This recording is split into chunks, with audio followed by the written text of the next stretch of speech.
All right, welcome everybody to another episode of At Wits End. I'm Ken, that's Carson. This is episode 53, 53, for our German listeners, German speakers. Carson is 6,000 miles away, and a day ago you were 8 hours away, and we finally caught up with Europe, so we just had our time change, so now you're not back to 9 hours away difference. Yeah, And I forgot it's in the springtime it's a month-long difference, but for now it's just a week long.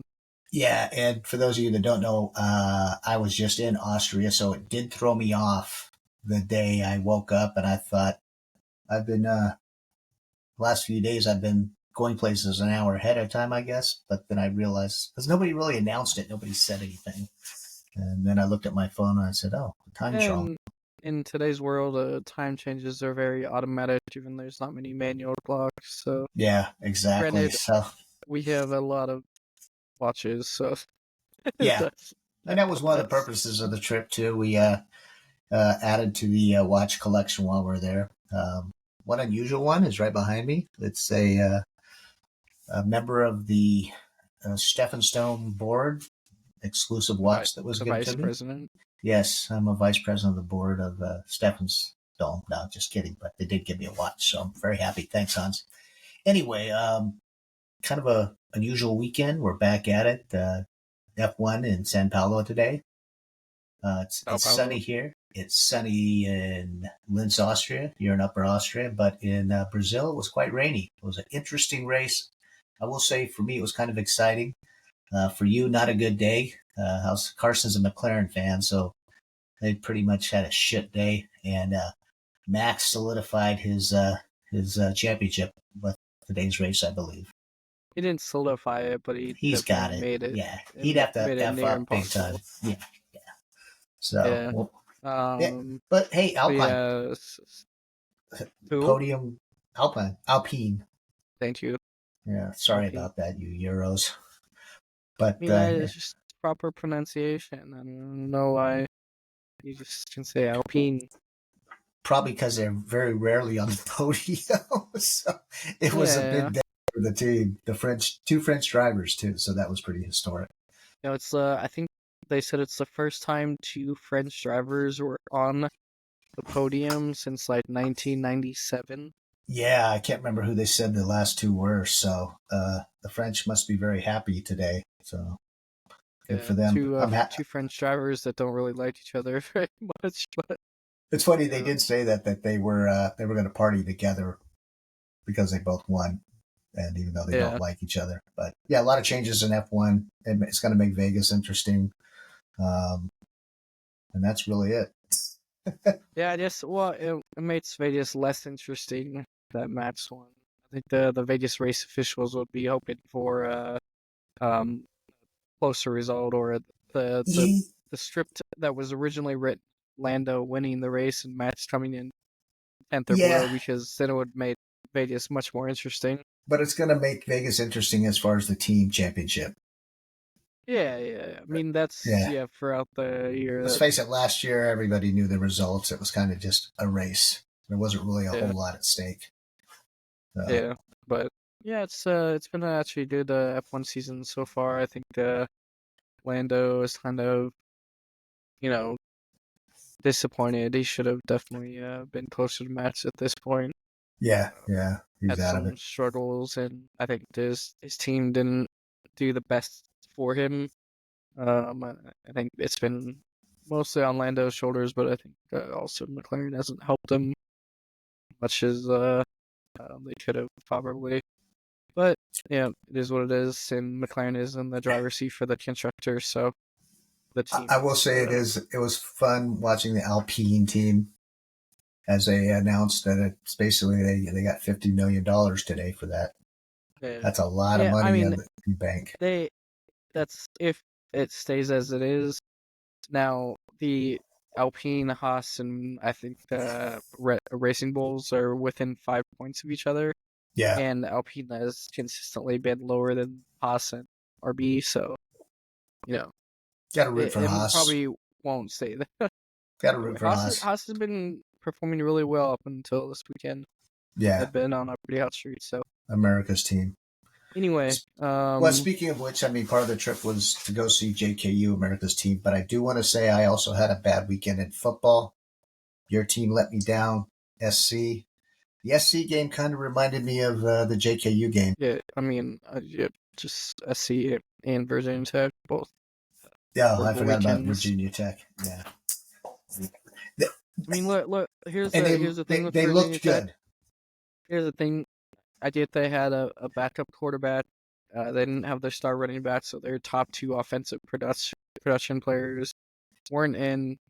They played well, and this game Brent Pry let the team down, and it's pretty telling that Brent Pry at Virginia Tech is like 1-13 or 1-12 in 7-point games or less, like one possession games or less. Yeah, Just cannot win those games in this season. Vanderbilt, Rutgers, um, the Syracuse game, like all their losses have been one possession losses, one score losses. So yeah, it's just they can't finish. and all the hype going into the season, it's been a really big disappointment in all hype, and like Bayshaw Tootin, the running back, has been overperforming. Kyron Jones has been underperforming as quarterback, but Tootin in the run game have really been massive. But Yeah, yeah, it's just, Virginia Tech just hasn't, third year Brent Pry's regime, and the third year is always the year you look to go over the hill and get to the next step. They have not done it this year. so you think he's gone this year? No, he's not. He's not done. I just think he's even more on the hot seat next year. People like Brent Pry. He's good for the university and the town, but Yeah, but you got to this win. year, this year wasn't winning. It's been And disappointing for a while for a football school. So, yeah, next year they need to see what happens next year. but there were a lot of I was like encouraged because every team I picked in the early morning I was winning. I was you know Ole Miss was rolling Arkansas. Ohio State won, and I'm not a fan of Ohio State, but I picked them. But Yeah, I then, man, mean that's kind of a given against Penn State. yeah, but Illinois lost to Minnesota. I mean, Kansas State lost to University of Houston. So I lost half my games just on teams that I thought were a lock. So I'm bummed. SMU, Well, yeah, I mean God, SMU's a good they team. killed Pitt. So it is what it is. What's crazy is if Tech had won that game, they would definitely be in a Bowl position to go to eligible. the no, well, not only bowl eligible, but to be able to play for the ACC championship. Are they still? They used to have a record. Like No, they played a bowl game every year. So that's gone. That they lost it that was on a 2 years couple ago. of years ago. Okay, Yeah, okay, they're at like if they get bowl eligible this year, it'd be 29 of 30. yeah. Still pretty remarkable, but yeah, it's not a All streak right. anymore. But Well, yeah, again, if if they had won, um, they had an outside needed some help chance, but they would have had to also beat Clemson, who lost this week. They would have yeah. had to beat Another. Clemson at home next week. Can't believe they lost. So, Yes, Louisville is it's their first win over Clemson ever. yeah. I mean, I looked at everything. They should have won that game, but whatever. So Yeah, let's talk about JKU, your yeah, team, yep, America's team in Austria. So yep. your mom and I came out. Wasn't really a tourist visit. It was just kind of hang out and relax and do some things and take mom to her first ACSL game, which she did the first weekend, which you guys weren't playing, so she got to see some of the Vienna teams. And then the next weekend was in Linz, and thought it was a real good game. She was impressed with the crowd. First, going back to the first weekend, weren't playing Yeah, the Vienna games. What was your opinion on the cheeseburger you got at the U Vikings clubhouse? I know you raved it. It was okay. I wasn't that overly I'm not to say I impressed. raved it, but Yeah, it's an experiential cheeseburger, it's it's gigantic. It was massive. yeah, it's good. It was good. It was a good cheeseburger. It's Austria. The people there are great. What did you think of the clubhouse? It's a man cave. I can see. Well, in fact, there were some guys there. I think you called it the high table. You could tell those guys probably spent every day there. Is that thing open during the week? Do people No, just? Oh, so it's it's there just for on game game days. days. So Yeah, yeah, folks, it's a at the Vikings. That's their practice field, right? yeah, that's what the AFL teams play, and the ELF team is like Yeah. So based out the of. Vienna That's Vienna Vikings are one of the premier teams in Europe, and so the collegiate. I'm calling it collegiate game day Austria just to give it a U.S. feel. But they have a little clubhouse there. It's a man cave. They're barbecuing out front, beer, drinks, cappuccinos, and it's kind of a little mini museum and merchandise. You can buy T-shirts and stuff in there, but there's stuff from all over the world, mostly American, T-shirts and hats and pins and pictures. So they definitely embraced American football there. And then there's some old guys hanging out just drinking beer. So it was fun. It was a cool place. that's where the like AFL team is all practice for the Vikings. The whole Vikings like um Their um whole yeah. program is all there, but also the Austrian national team. I mean, pretty Hmm. much is The headquartered there Austrian national. Oh, really? I didn't know that. because most of the people on the team are Vikings players and coaches. So Well, then and I mean it's timely because the Austrian national team's been kicking ass. Uh, yeah, I then think they played their Serbia last. and they won like 76-3 or something. They I really think I think dominated. the last two games against Hungary and Serbia, it was like 155-0. So Which I wouldn't um, mind going to see one of their games because the scoring it looks pretty impressive. I'm well, the stunned. in the coming year is in the championships they're playing Germany. So And Germany, I think, is going to Germany's be number. very competitive. Yeah. So Germany hasn't been out of the national game scene for 10 years. Their last game was like a close victory over Austria. Yeah. And so they just beat Great Britain and Who Sweden. did? Uh, Germany did? Germany did Okay. easily over both teams. So they're on the path to playing Austria in the the European Championships. So, I mean, I know about the Austrian team. Who's the most competitive program then? I would have thought the UK, but it doesn't sound like it. What do you mean, like Germany and Austria, the big They're the two programs? big. Okay, that's what I'm Yeah, asking. Yeah. the standee teams are usually pretty decent. Like Finland, Norway, Sweden, they're usually pretty good. Um, I don't know. Also, if I told you this, but there's the I think it's an Amsterdam or no, a Copenhagen team coming to the ELF. No, Um, that'll be so fun. they're called, I think, the Nordics or something. Um, Well, quite frankly, Vienna is called the Vikings, which is kind of weird, but it is what it is because of their connection to the I think Minnesota I can't Vikings. remember the name, but it's the first Scandinavian team, but they're joining the ELF. So it's Still, the best team name in Europe to me is the Impalers. I still like that team, and I think you the like the what's the Swiss team? Enthroners. Enthroners. Enthroners. What's the one from Switzerland? They changed their name because they changed their ownership, but the Helvetic Guards. Yeah, that's an awesome name. It's So a good name. But yeah, the ELF added the Nordic team, so that was a big add. Yeah, I think the two big teams are Germany and Austria, and then um the Nordics usually have a decent or Scandinavian teams are usually pretty okay.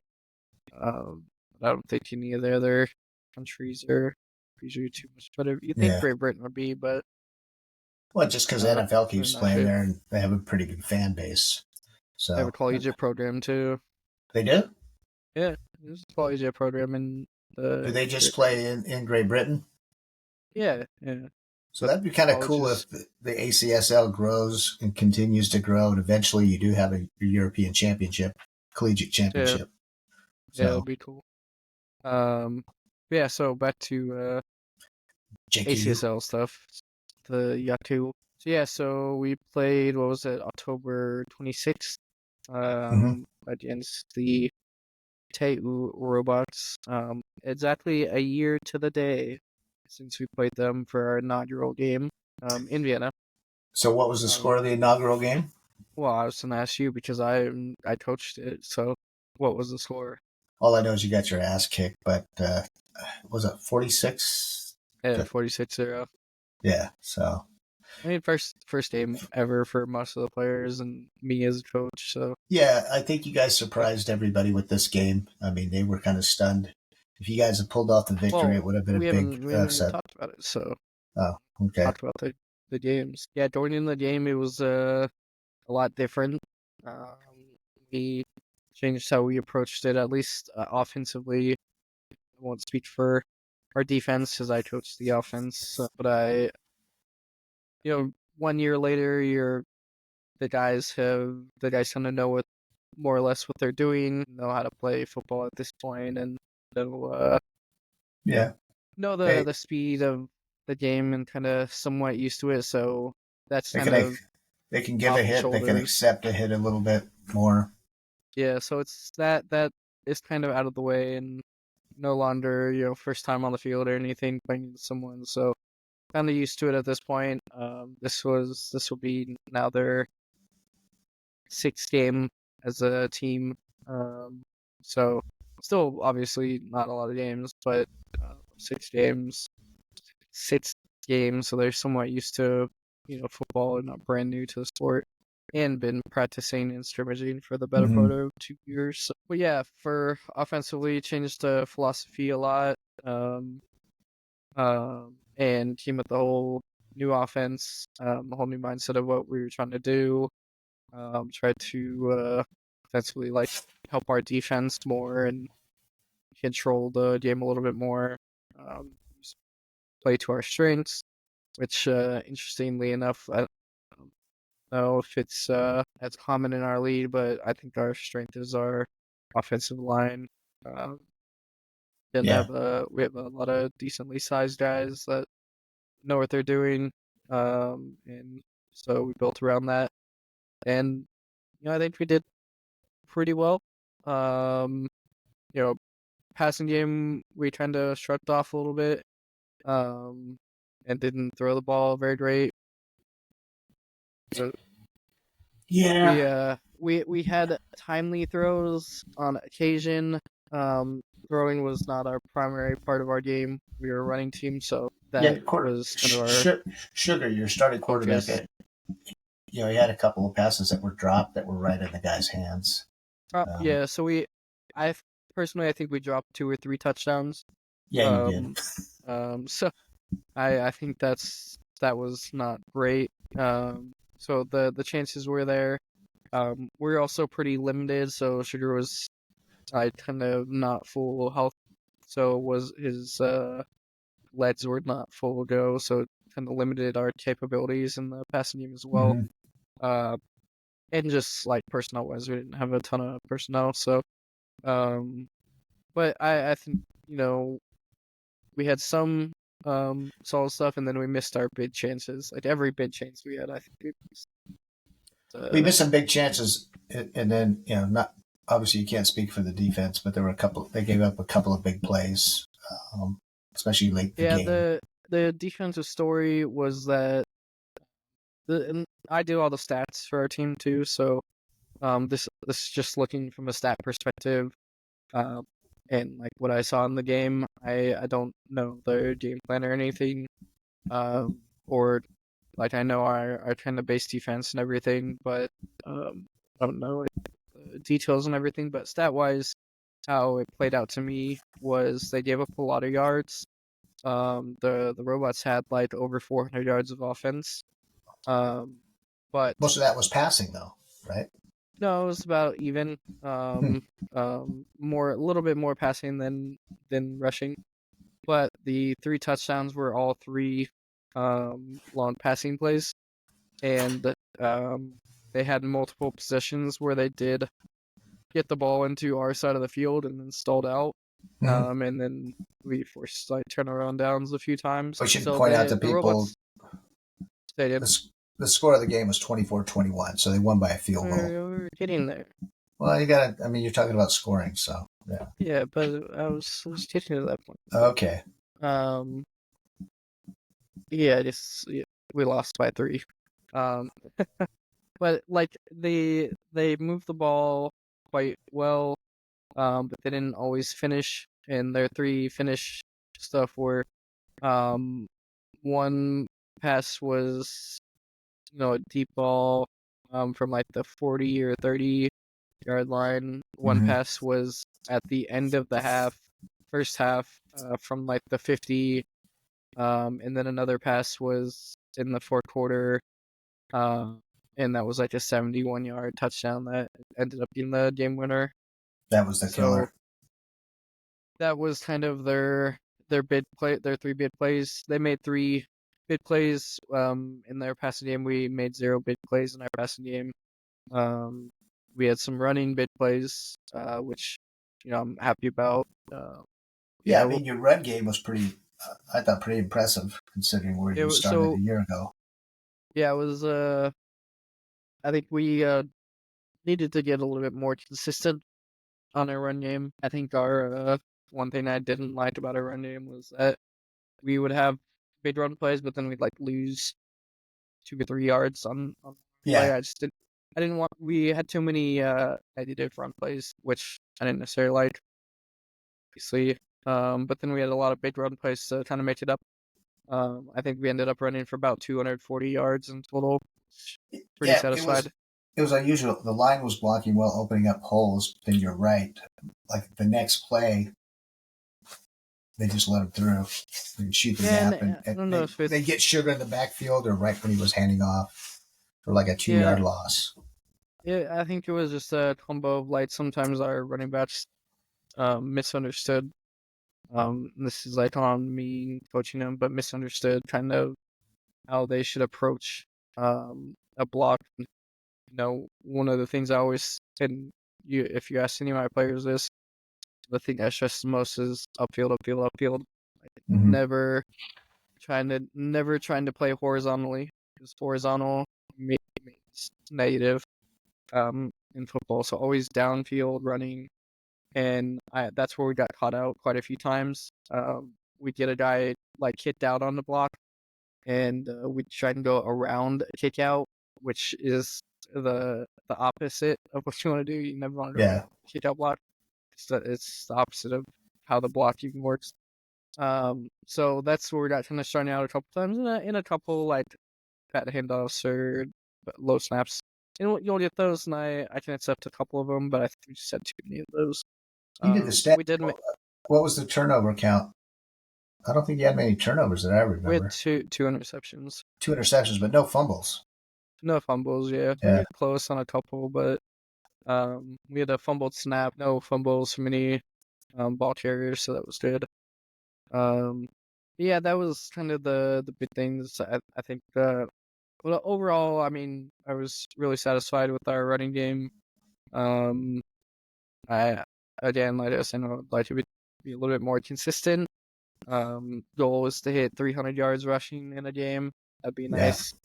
And also obviously increase our passing game as a nice to balance a little bit more. Although we will going forward, But that's why I was say this comparing. publicly, we're gonna be running the ball more and continuing to run the football. So Well, hopefully the Tigers and Bees, nobody's listening to our podcast, this one. I mean, they have the film, so they Yeah, see what we do. I mean, but that's why I was. you can very like even you can see like what our our like mindset as an offense and our purpose as an offense, what we're trying to do. It's pretty clear we're running offense. Well, I So think, and most of the teams in the league are trying to be passing offenses, which I don't know. I think you're it on the works right for track. some of them. Yeah, I think if you I, pound the ball, that's why I was comparing you to the USC game because the first half sucked, and even the announcers are saying USC needs to run the ball. In the second half, they started running the ball, which opened up their passing game later, and they came back and almost won the game. I didn't see the final minutes when Washington came back, but as I watched, I thought that's kind of was Carson's game plan was running the ball, and then it opened up the passing game. yeah, that was the kind of whole goal, and that'll continue to be. I think in football at this level, it's completely different. So one of the things that people at this level get confused about and don't understand is that the football we play is drastically different than football you see on TV. Oh, Even at the ELF 100%. level, at Yeah.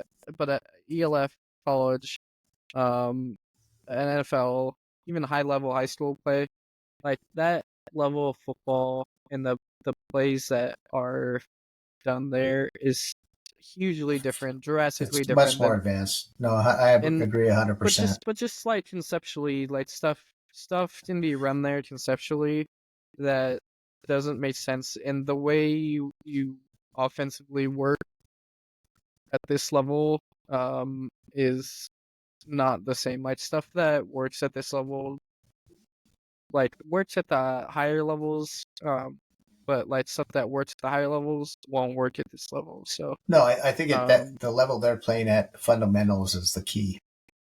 Just yeah. basic football. That's why I think a running game is more And advantageous and than a passing running game, game. and this is something that like I learned throughout last year, and one of my biggest learnings from last year is that the way you um scheme offensively can really benefit the other things you do, mainly your defense. Yeah. And if you scheme correctly offensively, then it can support your defense much better. And you know what? I And will that's say, ball control and turnover limitations, stuff like that. watching the games in Vienna that you guys were not involved in the first weekend, um, I was more impressed with your game. I thought the play calling was better for both teams at your game. It appeared to me the skill level was, I don't want to say more advanced, but I don't know, it Well, I mean, appeared better. yeah, I will say like our game has been the most competitive so far this season. I don't think Yeah. any other game was within a score, and we were a field goal winner. Um, so like our game by far has been the most competitive Yeah. this year, and that's a big step up, and that's one of the things that the robots trumpeting us on. In this league, there's a pretty clear parting of the teams. You know, last year there was a very clear top three. Yeah. There was a very clear bottom three, and like the top three competed with each other, and the bottom three did not compete with the top three. The bottom three all tied each other. So what you're saying is the bottom three were the homecoming teams. Yeah, yeah. And it showed. I mean, the bottom three all had the same record last year, But including but us. We all had the I same record, I and think you the guys are advancing fairly quickly compared to the others. that's the thing. And what I'm trying to do too is we need to break the barrier, and that's I think that was my that's the thing that was like most sad about is Frustrating. that yeah, frustrated about is that we had the chance to break that barrier, we didn't, and Believe me, and the um fans were there too. They were pretty supportive. We were all, what was like 3 or 4 minutes left, and we were up. And I was like, "Wow, we're gonna win this game. We can win this game." And then that slant pattern across the middle, touchdown. yeah, So, it was a dig route. so, Um but I think one of your biggest disadvantages. Well, one, you have probably the smallest coaching staff. You're the youngest team in the league, but your roster is not deep. I think you're having a tryout. I think 20 guys have signed up. The universities in Vienna get 100 guys coming out, or you said Someone, yeah. 50, a lot. So you're at a disadvantage as far as the pool of talent. And I won't even call it a tryout. It's more like, please come out and practice, you know. So you need some depth on the team. Yeah. Yeah, that always happens with these teams. I mean, in this league, it's I would compare, voluntary. yeah, I would It's compare it to like club teams at the college level here in the States. You have 2 practices a week. Games are like every other week. You split it between the fall and the spring. It is funny. Do you remember your mom's biggest complaint? And it's weird coming from her. cold. No, it wasn't that cold. Once she was impressed with the crowd. Her biggest complaint was, and don't let Lawrence hear this, that basically the MC DJ is talking and there's music, club music during the plays, during the game, Yeah, it's been which, a constant. yeah, it's an entertainment event, much different than in the U.S. where, Yeah, well, so we talked about the game a little bit. So I'll finalize saying, um, the game wise, like on the field, 24-21, tough loss, but pretty proud of how we played. like Yeah, it should be the very good fight game. and how close we were, and I think we're definitely on the right track to getting that. Yeah, Very happy with that, and have a whole winter to develop and get to the next stage. So now, let me go to your side, the stands. How was the stands? How was the crowd? How was well, you how made was some all that? comments. It was, yeah, first, the stadium is a soccer stadium. It's your practice field. So it is actually nice. It's not gigantic. It's almost like a press box behind the stands, but there's a bar, there's a restaurant in there. There's a Kegel bowling alley, the small little wood bowling balls and stuff. So it's an athletic sport facility. During your practice, there was, I think they were doing swing dancing in one of the rooms up in the what would have been the press box, Dance and class, zip stop, and then the girls were playing Faustball, which basketball. is fistball, which is like volleyball. So that was interesting. So the facility was kind of cool. Um, and then we got there early. We had all access, and then the fans started to trickle in. So we were on the kind of the mid level that had like benches, and that's where the kind of the beer garden was. So we were there for happy hour. And then as people filtered in, we had some of the JKU bros sit with us. So that was entertaining. And they had Euro shots of schnapps, and beer was you put your deposit for the cup. And so it was flowing. The fans were pretty much all of JKU, pretty vocal. A lot of other football teams in the area. There's some clubs in the area. I think the Raccoons and a few others. So some of their players were in attendance. Um, so it is more of a party festival time and music and entertainment. You guys are one of the few teams with your own cheerleaders. The teams in Vienna, they all share, it's one cheerleader group. So JKU is pretty unique, being the only team outside of Vienna and the only team with your own kind of marketing and staffing and cheerleaders. Met a guy from Santa Barbara there, which was interesting. And, he lives there. He has two kids and is married to an Austrian. So overall, it was a fun time. I remember being in line for a beer, and there was a guy there about my age, and I could hear him say, he was talking about no rain, no rain. I go, yeah, no rain. And, he was all excited. Yeah, we're going to win, no rain. Because every other game you guys have had, it's been rain coming down. And you Even the guys played a sunshine game we had rain yeah. last So, year. and I didn't think it was that cold. And it's actually a nice backdrop. The church on the hill is in the background, so you see that lit up. So yeah, I think the hopefully, I think the biggest problem with the stadium is the lighting is a little bit weird, but and yeah, there's no scoreboard either. So you guys put up kind of a big there was TV on one end. You're talking that's about our the TV scoreboard. that put, yeah. I mean, it's not a big jumbotron kind of thing, or even, Yeah, but yeah. You need that's a, the scoreboard we always have. yeah, oh, it is, okay. Yeah, it's our regular So, scoreboard. but it was a fun game, and like I said, entertaining. It was kind of back and forth. It was good football. So yeah, a very positive experience. Hopefully, you guys will make the Summer Bowl. We can come back in June of next year and see you guys in Vienna playing in the playoffs. Yep. And just So so you know, even though they did lose the game because of the point differential, you guys are not in last place, correct? nope, we're in fourth place. Yeah, 4 out Yeah, of 6. So that's looking pretty good. we're Um, the other well, I so the standings right now. I think the Tigers are in first by a point differential. 2-0. The did they win Robots, last year? Who won last year? the Emperors Emperors. Okay. undefeated. The Robots are second at 2-0. And the Emperors are in third at 1-1. Lost to the Tigers in the opening game. It was a rematch of the Summer Bowl that Championship. the Yeah. Emperors won. A boring game. There haven't been any interesting games. And then we come in fourth at 1-1, but a minus 3 point differential. Yeah. I think the Serpents would be in fifth technically because they're also 0-1, but they got shut out 28-0 or something by the Emperors, and then the Bees would come in for sixth, with 0-2, Yeah. having So lost to the Tigers and um the Robots, I believe. Yeah, Robots. yeah. So I I think you got a potentially a pretty good season. I mean, you guys have the biggest challenge just because, like I said, the lack of depth on the team. You don't have a big coaching staff. The roster's not that deep. But hey, you got the fan support. Things are looking good.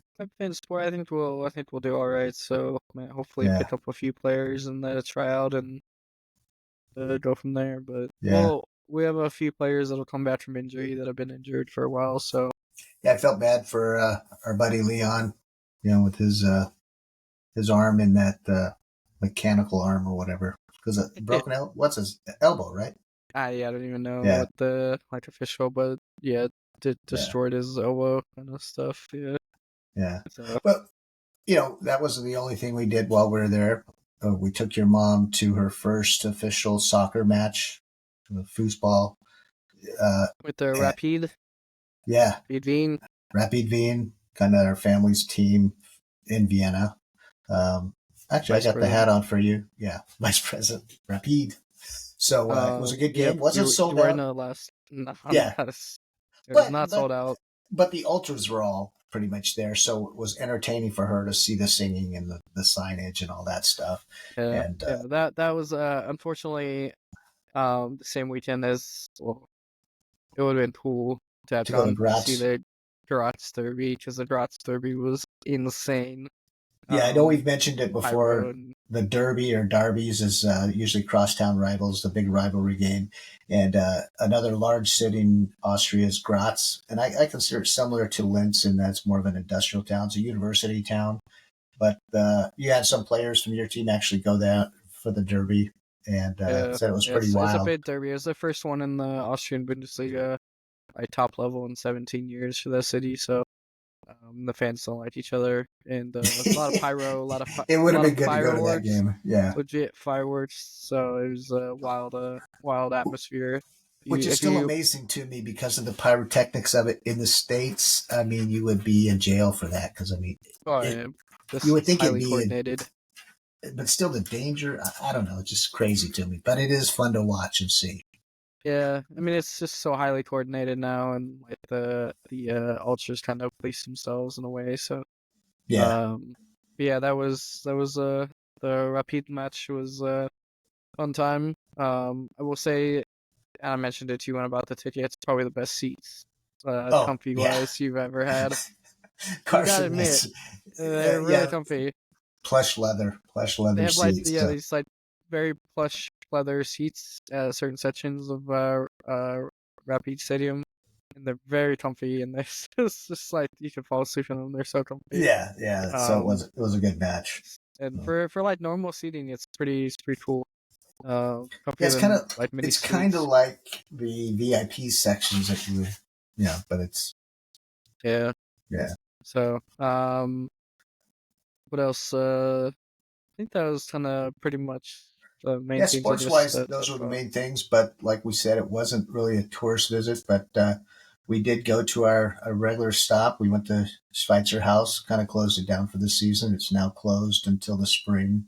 Had the family table, great beer. Got your mom a vest from Schweitzer House.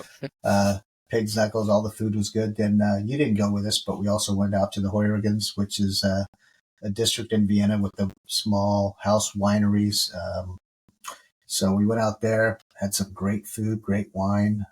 We actually, what was the name of that? Where again we went to? It's probably the most popular and one of the most famous. I think it's Martin's, or I'd have to look it Yeah, up it's again. one But of it was them. basically where Beethoven wrote his 19th Symphony. So we And actually then had wine. in perfect harmony. Mayor, Um, Mayor, it's Mayor, Mayer. The wine was really good, and since it was during the week, there were really no tourists there, so it was just as I locals. say, in perfect harmony, I was sick for the majority of the trip. You guys were here. So Yeah, we've had some good weather, so it's always been very nice. And then we also went to Innsbruck. Your mom had never been. We stayed right downtown. I can't remember the name of the hotel, but it's actually a Best Western right by the Golden Dome. So it Golden was kind Roof. of Golden Roof, yeah. And we did hike up to the top of Innsbruck. The weather was perfect, sunny. Um, Shockingly, no snow. yeah, and the elevation's pretty high up. Your mom didn't make it all the way to the top, but I went ahead and hiked all the way to the top. Spectacular view.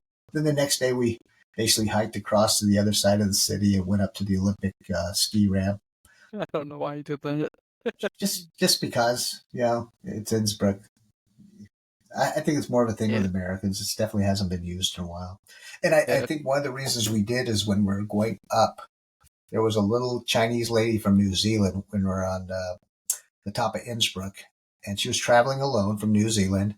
And she said, I went to the top of the ski jump, and they were practicing, and she was all excited about that. So we kind of said, we should do that. But they weren't practicing when we went there, sadly. So, it was a good time. Great weather. Your mom did a lot of shopping. Neubegasa, that district in Vienna, where the flat is. You did a lot of shopping for a certain type of item. I'm a sucker for advent calendars. And you're an enthusiast. Brought home a lot of advent calendars because you can't get them they're not as common. I think probably 10. So we gave one away already. He didn't have any clothes in his suitcase. He just had advent calendars. Advent calendars. I love the whole idea of advent calendars, and I wish they'd take off here in the States. So I think they're getting more popular. They are. I'm making them popular, but when you walk out the flat, you go across the street to the Bila at the grocery store, and they've got just a whole section of advent calendars. I'm literally a kid in a candy store.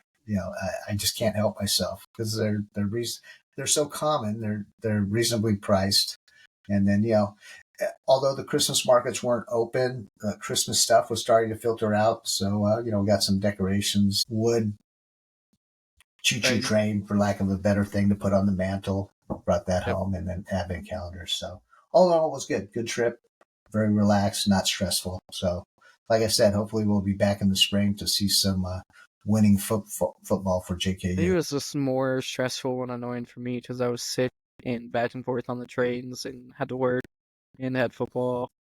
I could tell you were stressed. I didn't have an enjoyable time. The folks on your team were worried about you too. I didn't have an enjoyable time. Was it because mostly you were sick, or was it just stressed out about the game? No, it's a combination. I don't think I was necessarily stressed out about the game. I was just working, sick, had football, was back and forth on the train.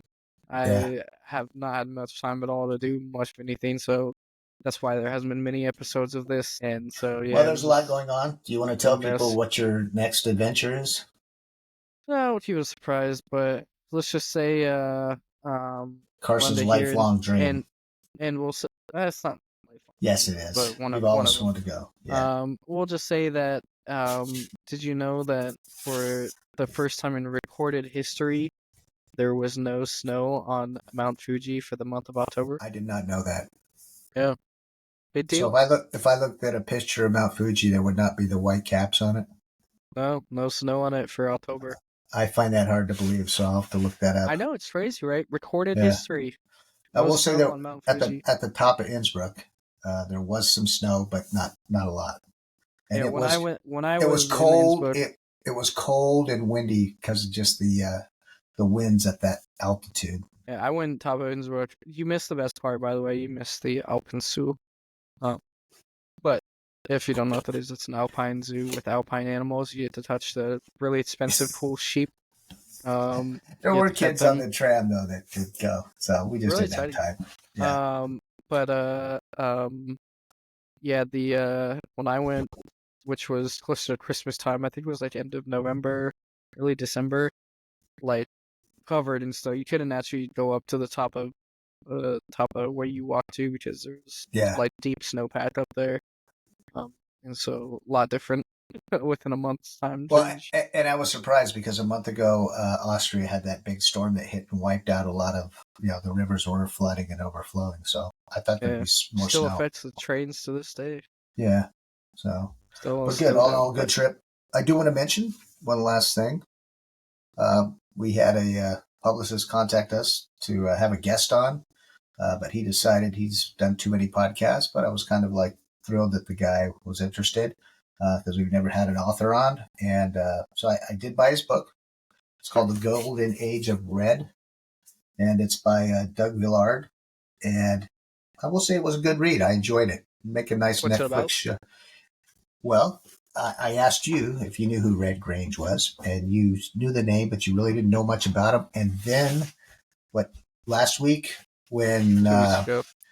when Illinois played Michigan, they had the Red Grange retro uniforms on with the helmet to memorialize his big game against Michigan. And I don't even know when it was, 1920 or whatever. Well, Yeah, you I was read the like, book, so I read the book, but since we weren't having him on, I didn't take notes. But it is a good read, available on Amazon and probably any other place you can. Again, the guy's name is Doug Villard. I really wanted to talk to him because I think he teaches now at Washington University, which is a St. school Louis? in St. Louis, which is considered one of the. You thought I wouldn't know that? I actually didn't. I'm surprised. Most people don't, but it's considered like a Ivy League school of the Midwest. And the reason I wanted to ask him about it is because if you go through the halls of Washington University in St. Louis, their rival at one time was Notre Dame. They actually had a football program back then. They're really, I think they're D3 now, but they played Notre Dame. They probably would have played Illinois, the Four Horsemen, Red Grange's, what is his name? The Galloping Ghost. So it was a compelling book. It was an easy read. So yeah, if you're interested in football history or NCAA history, NFL history, it's actually kind of interesting in that the coach of Illinois at the time, it was a big thing not to go to the NFL. The NFL was looked at as like hooligans and thugs and not purists. So the coaches did not want their players to move on to play in the NFL. So a lot of changes since then, man. So good book, good read. Good recommendation. All right. Yeah. Well, on that thumbs up review from Ken on his latest read. We'll end this episode here. Episode, what was it, 53? 53. So 53. It'll be probably a couple of weeks before we do another one, but it should be kind of exciting. Yeah, maybe we do one sooner. Okay. So. Sounds good, man. Thanks for listening. Thanks for watching. Till next time. Cheers. Bye.